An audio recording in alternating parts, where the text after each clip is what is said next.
Agenda persidangan kasus Verdi Sambo yang seharusnya kembali dilanjutkan pekan depan diundur.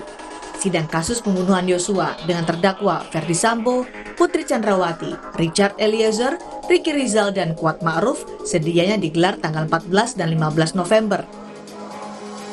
Sedangkan perintangan penyidikan kasus pembunuhan Yosua dengan terdakwa sejumlah perwira Polri harusnya digelar 17 November. Kapus Penkum Kejaksaan Agung mengatakan sidang ditunda karena ada evaluasi terhadap proses persidangan pada perkara-perkara yang menarik perhatian publik, termasuk kasus Verdi Sambo. Jeda pelaksanaan sidang bisa digunakan oleh masing-masing pihak baik jaksa maupun pengacara terdakwa untuk menyusun strategi. Terlebih selama pekan kemarin, banyak dinamika yang terjadi di ruang sidang. Di antaranya, kesaksian ART Sambo, Susi, yang kerap tidak konsisten dengan berita acara pemeriksaan. Bahkan, dari keterangan Susi dan Kuat Ma'ruf, keduanya kompak menyatakan tidak tahu-menahu soal pelecehan seksual yang dilakukan Yosua kepada Putri Chandrawati di Magelang, Jawa Tengah. Untuk di Magelang sendiri ada tidak tindakan pelecehan itu terhadap Ibu PC? Kalau tidak ya tidak tahu ya tidak tahu. Kalau saya tidak tahu.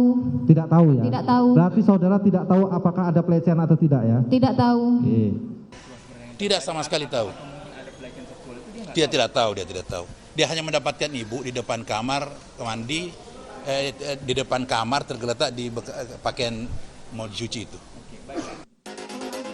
Bagi pakar hukum pidana Universitas Pelita Harapan Jamin Ginting, inkonsistensi keterangan saksi bisa menguntungkan jaksa karena motif pelecehan seksual yang dilontarkan pengacara Sambo dan Putri Chandrawati belum dapat dibuktikan. Dia tidak bisa menjelaskan sebenarnya apa yang terjadi di Magelang. Jadi dia nggak bisa menjelaskan apakah ada tindak pelecehan seksual atau tidak. Dia sampai sekarang tidak bisa menjelaskan. Bahkan dia mengatakan tidak tahu. Okay. Nah ini kan salah satu merugikan sebenarnya bagi FS.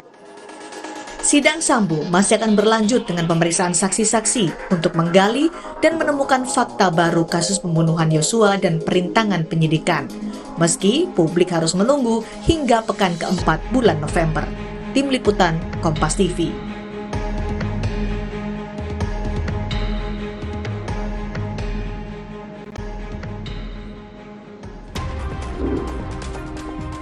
Saudara